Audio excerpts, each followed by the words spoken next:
si BBM, si Lisa Araneta, at si Martin Romualdez. No joke.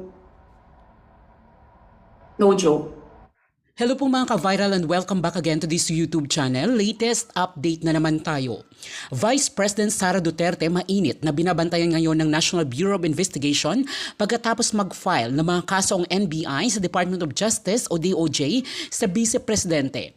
Nag-file ng mga kasong inciting to sedation at grave threat kaugnay di umano sa naging pahayag ni Vice President Sara Duterte noong November 2024 na nagbabanta kay Pangulong PBBM, First Lady Lisa Marcos at House Speaker Martin Romualdez na ayon sa NBI isang seryosong pagbabanta sa Pangulong PBBM sa asawa nito at kay House Speaker Romualdez. Kinumpirma naman ng DOJ na natanggap na nila ang reklamo ng NBI at nagsisimula na silang i-evaluate ito para masimulan na ang preliminary investigation. Pinaghahanap na rin sa ngayon ng NBI ang di umanong inutusan ni VP Sara Duterte na gagawa ng plano kina BBM, Lisa Marcos at Romualdez na ayon kay VP Sara ay meron daw itong inutusan upang isagawa ang plano sakaling may mangyaring masama sa kanya. Ayon pa sa NBI ay hindi humarap si VP Sara noong ito'y ipinatawag nila upang sagutin ang mga isyong ito. Subalit naglabas ng statement ang kanyang kampo na ayon sa kanila ay inaasahan na nila ito. Matatandaang noong November 2024 ay naglabas ng maiinit na mga mensahe si VP Sara kung saan nagbanta ito kay PBBM, Lisa Marcos at Martin Romualdez. Subalit makalipas ang ilang araw ay binawi nito ang sinabi nito at wala daw itong pagbabanta. Wala itong inutusan at higit sa lahat ay hindi seryoso ang kanyang mga sinabi.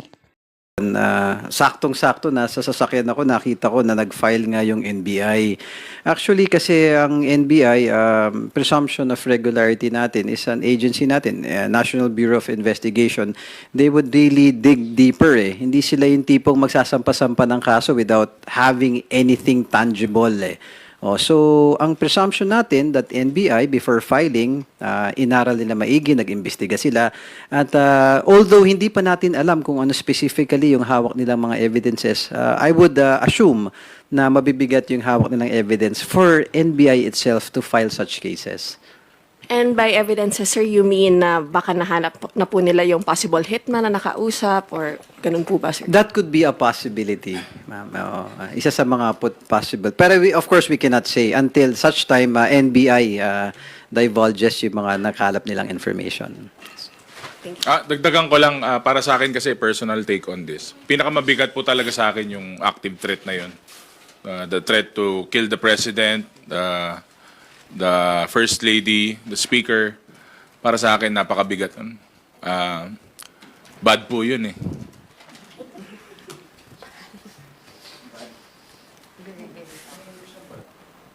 Thank you, Krisha.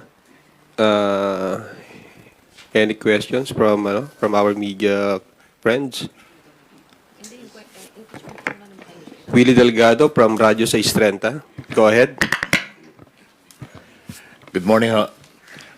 Dun sa 7 articles of impeachment, magko-qualify ho ba yun yung dalawang prayer na removal from office at saka yung perpetual disqualification? hindi po kami prosecutor. Sir, don't quote me on this. Sa maliit ko pong kaalaman, sa maliit kong pala, opo, yun po sa, at least sa nabasa ko I hope I am right. Correct me if I'm mistaken. Opo, yun po kasi yung talagang charges sa impeachment. Kasi in any impeachment case na dadaan sa Senado as impeachment court, dalawa lang po kasi yung mangyayari doon. It's either guilty or not guilty. Now, when the individual accused is guilty, yung pong nabanggit nyo ang magiging sanction o ang tatanggapin niya. Wala pong labis, walang kulang. Yung po ang nakasaad po sa saligang batas natin. Thank you, Attorney.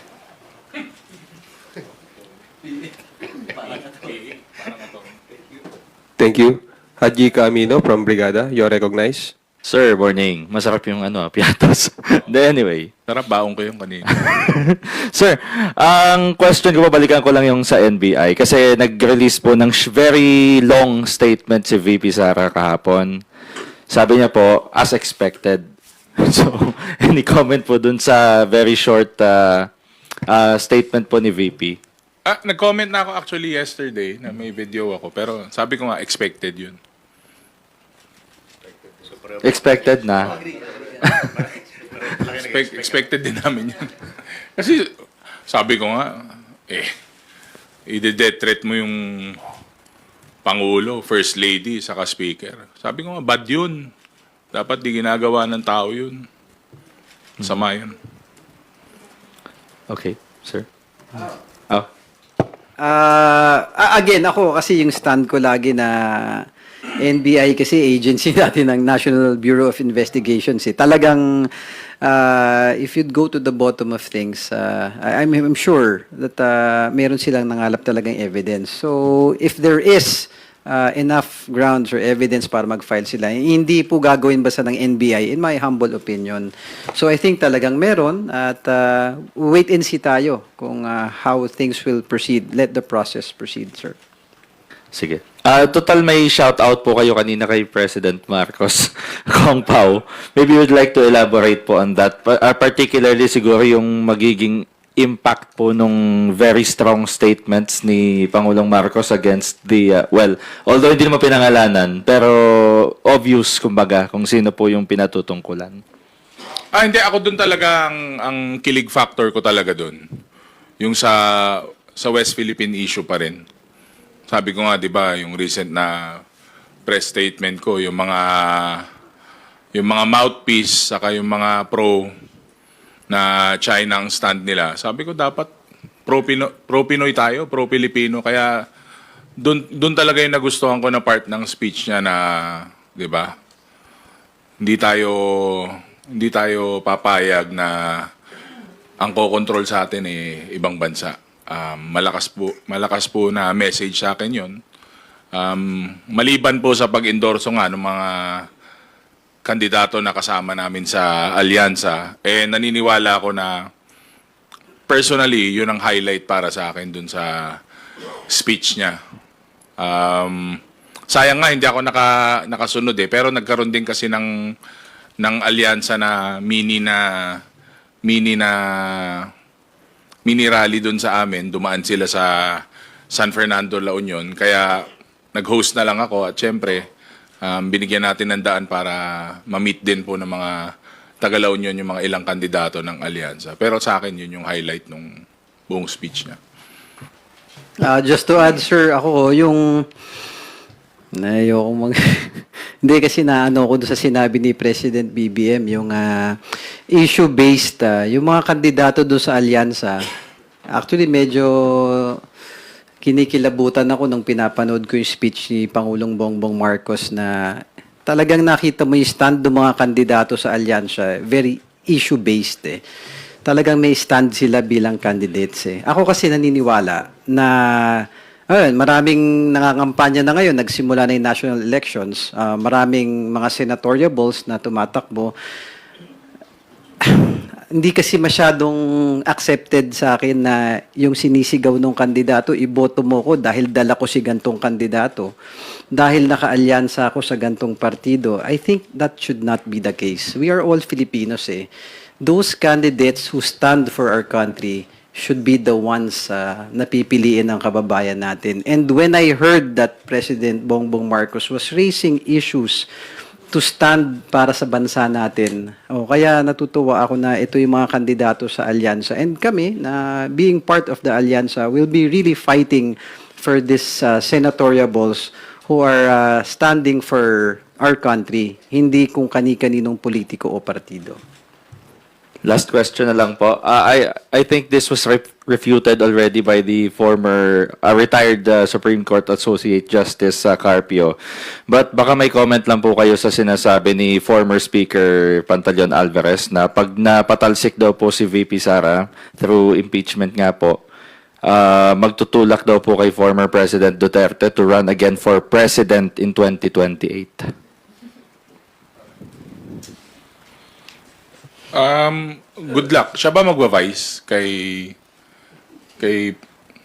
dating Pangulo? Siguro malamang tatakbo siyang senador or vice kasi parang ganun yung premise So good luck po. Pwede naman pong okay lang naman po yun. Pwede siyang tumakbo. Baka Ewan ko, baka lumaban din ako. Para, para i-oppose yung mga bad na pinaggagawa nila ngayon. Kahit di ako manalo. Pero anyone can run, anyone can file for any position naman. Basta qualified po. At saka number 1 na criteria po, dapat Pilipino. Siguro susunod na criteria, dapat mahal nila Pilipinas.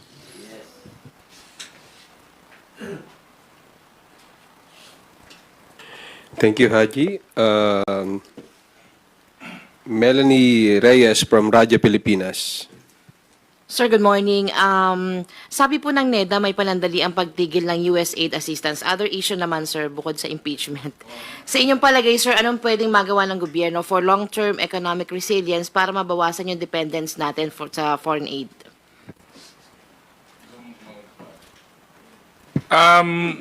Well, marami pong interventions ang executive, no? Pero sa amin dito po sa legislative, nakikita naman po natin yung ginagawa sa murang pagkain, saka yung mga other committees po. Hindi lang naman po yung foreign aid and financial aid. Sabi nga, we have to be sufficient and we have to have stability, sabi nga nila.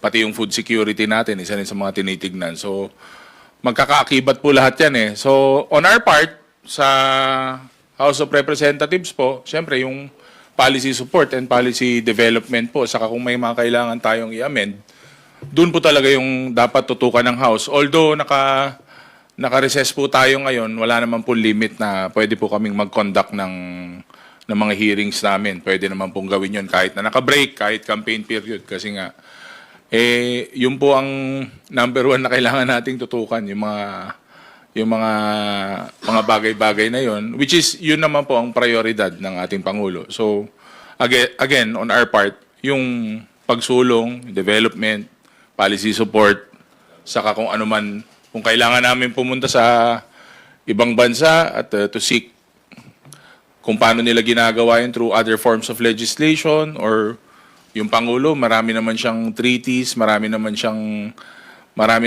iba't ibang bansa na kaibigan, saka kasama. Marami pong other forms of aid coming in. Not only in terms of monetary or anumang aid yan. Kahit nga po, sabi ko nga, kahit na tuturuan lang nila tayo kung paano ginagawa sa ibang bansa para ma-overcome nila yung mga kakulangan po sa ganyang aid, okay lang po yun. At least, maraming sumusuporta pa rin po sa Pilipinas. Sir, Valentine's bukas, singin ko lang yung reaction nyo kasi sabi sa SWF, It is not bound by the legislative calendar. It's purely a political question on how Senate would proceed with it. So, yan po ang sagot dyan. No? Hindi po nakatali yan sa black and white. And we will see how the Senate would react on and act on the impeachment complaint. Sir, baka lang din po meron kayong comment dun sa sinabi ni SP Cheese na unfair na madaliin sila dahil 2 buwan daw po inupuan ng House ang impeachment complaints. Well, again, we respect the position of the Senate President. In fact, it has been explained naman po ni Congressman Noy that they have their own rules. We don't want to at least influence the impartiality ng mga senator judges. We will just wait for the Senate to convene as an impeachment court.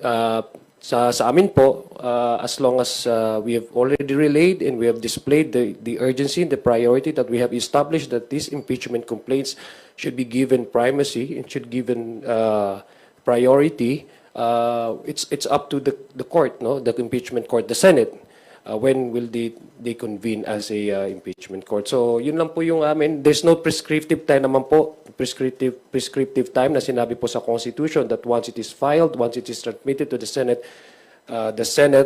is bound to, for example, a certain number of days to convene as an impeachment court. So, it's up to how the Senate will define and will act on the wordings of the Constitution na sinasabi po shall act forthwith. As far as we are concerned, we take that as immediate and urgent.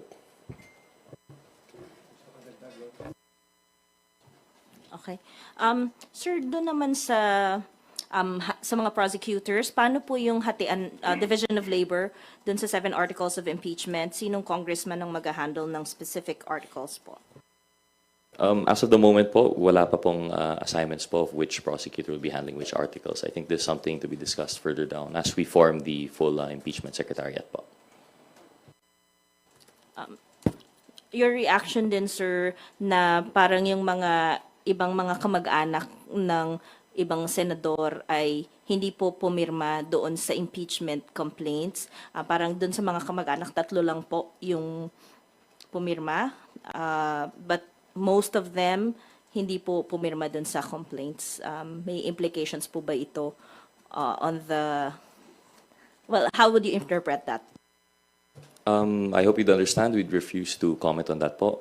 We, especially given that these are our colleagues and we respect their opinion, every representative has the right to conduct themselves as they see fit for their constituents. But one thing's for sure po, the numbers are very clear.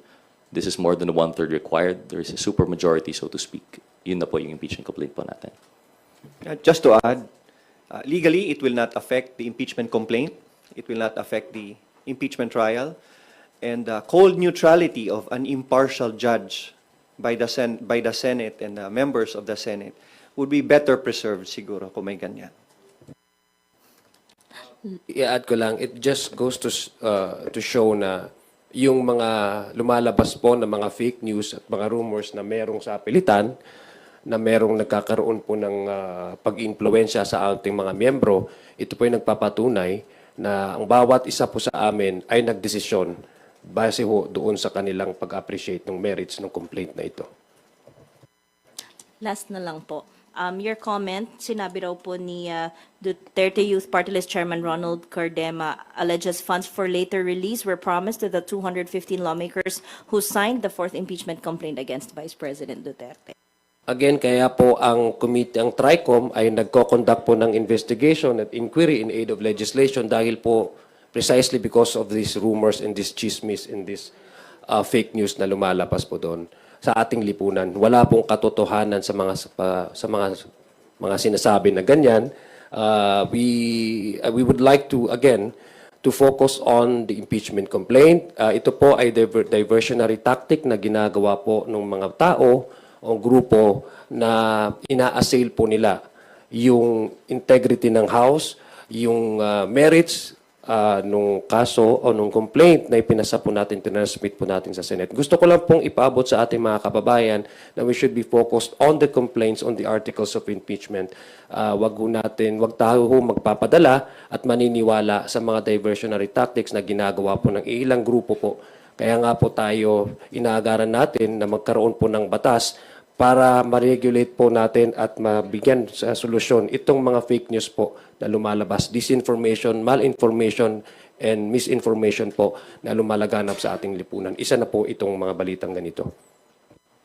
Thank you. Next question, Krisa Subing-Subing from Inquirer. Go ahead. Hi, sir. Slightly different question naman po. Can you give us an inside story po on how the votes were mustered yesterday? Kailan po nakuha ng mga mambabatas po yung or kailan kinonsolidate, kailan binuo yung 4th complaint, and paano po nag-gather ng support to endorse the complaint? Well, admittedly, this is a long time coming po, no? Each congressman, although there was no talk of impeachment, they've already formed their own opinions from the hearings of the Quadcom and the Good Government committees. And I guess this was, accumulated into the first 3 impeachment complaints po, no? But the first 3 did not gather consensus. It did not gather momentum needed. And while the most congressmen, especially the members of the Justice Committee, were eagerly awaiting po to fulfill our mandate by hearing it in the Justice Committee, I believe the party leaders po have already thought of finding consensus between the 3. So they took the best parts, took out the parts that they feel were not agreeable to other members, and that was what was presented. And finally, yesterday, it resulted in the impeachment po, the initiation of the complaint. There were party consultations, and considering that there were 3 previous impeachment complaints filed, nakabuo ng mas matatag at mas klarong impeachment complaint na nakakuha ng suporta at kumpiyansa ng mga congressmen. That is why with this fourth impeachment complaint, which is clearer, where the evidence is presented in a stronger manner, it gave confidence to more than 200 or 215 congressmen to act as complainants in this impeachment complaint. So unti-unti pong nabuo at getting the best of the three previous impeachment complaints as earlier said by Kong Rog. Idagdag ko lang po, no, simula po nung tumanggap po tayo ng mga complaints, 3 pong complaints ito, impeachment complaints, wala pong choice ang miyembro ng House of Representatives kundi bigyan po ng pansin itong complaints na ito because it now borders our constitutional mandate. It's a question of whether we act based on our constitutional mandate na mabigyan pong pansin itong complaints na ito. Number 2, ang alam ko po hindi lang ho 215. Meron din pong mga miyembro na nag-submit po ng kanilang mga signatures, no? Kung titingnan po natin nasa 225 na po kung di ako nagkakamali. But the signatures that appeared to be initially published in the media at saka yung nalakap po natin ay 215. Those are the members who were physically present during yesterday's filing of the fourth complaint. Meron din pong abot ng kanilang suporta or sa complaint na ito. Although I don't know how they would be able to be included in as complainants to amend the 215 to make it the 225 kung di ako nagkakamali. But that would depend on, I guess, on the court, on the Senate acting as impeachment court, whether they would allow such amendment to the complaints, number of complainants. May follow-up lang po. Sir, kailan po nag-start yung mga party consultations po on consolidating the fourth impeachment complaint po? And does that mean that essentially the congressmen have already made up their minds even though President Marcos himself has signaled na ayaw niya pong ituloy yung impeachment process because madi-deprioritize yung mga priorities ng Marcos administration? We thank the President for respecting the separation of powers and respecting the independence of Congress. And we also respect the decision of the Executive Department. As far as party consultations are concerned, it's been ongoing since the first impeachment complaint has been filed. Internally, depende sa partido. Depende sa kanilang approach kung magtatanong sila internally kung may pabor ba sa impeachment, ano ang klase ng articles of impeachment ang nakakarapat. That is why nabuo itong fourth impeachment complaint where there is a consensus of more than 200 members who signed kasi mas malinaw itong impeachment complaint at mas matatag ang paglatag ng mga articles of impeachment.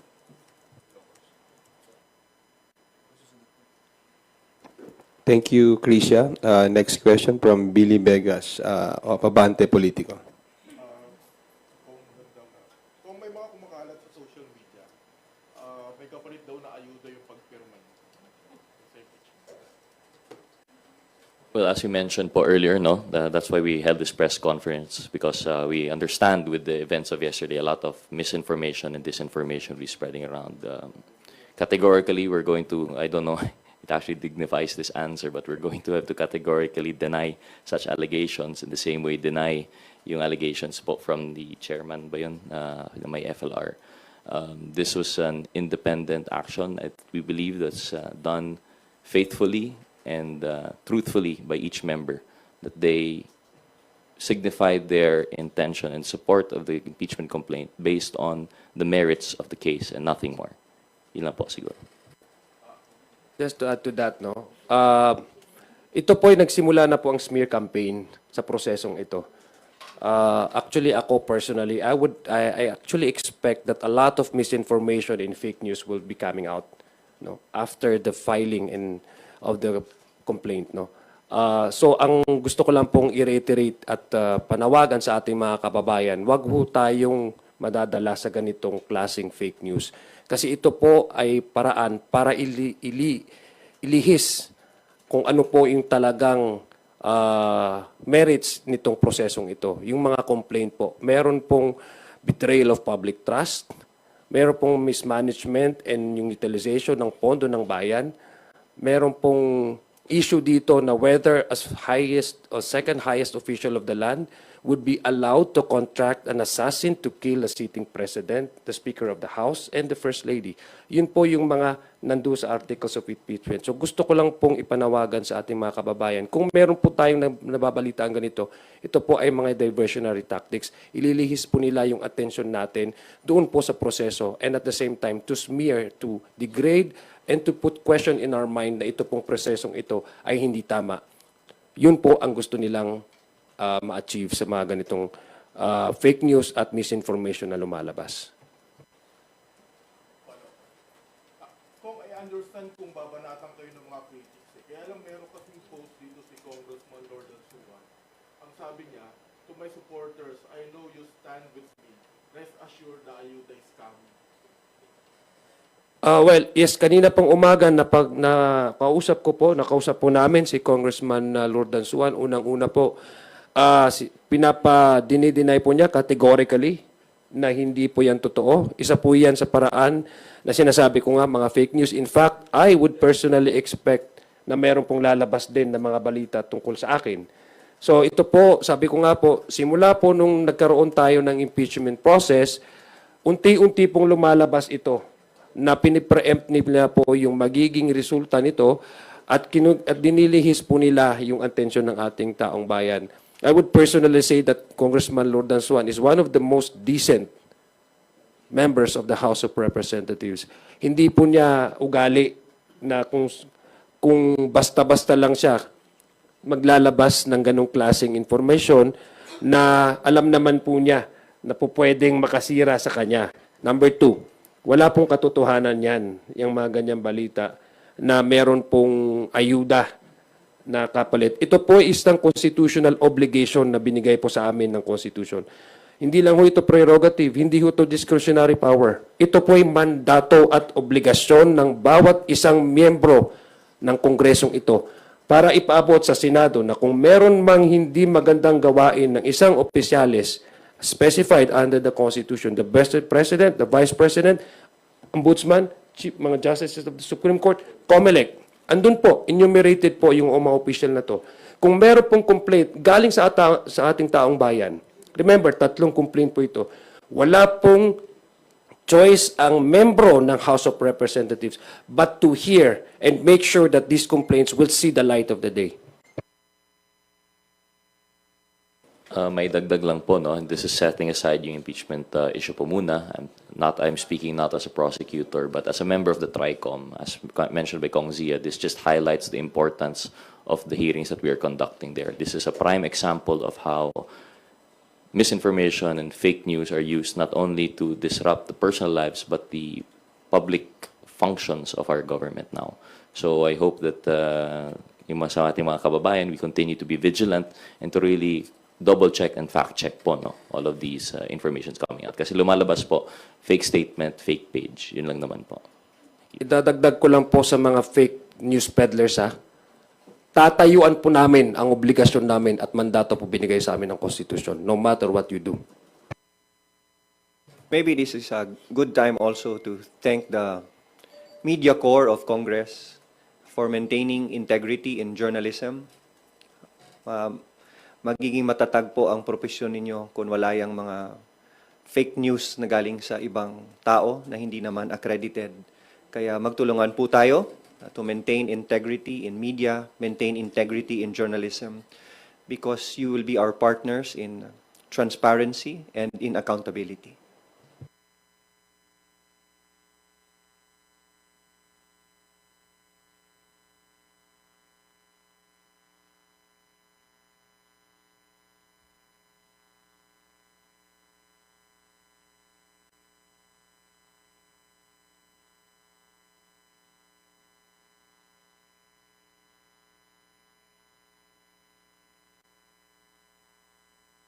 Again, gusto lang ho namin balikan yung sinabi po ni Congressman Noy Defensor, no.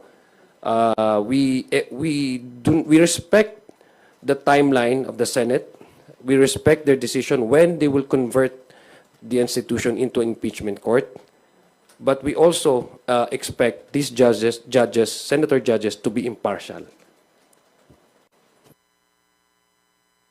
Likewise, I just echo the statement of Kong Zia that we trust and believe in our senator judges.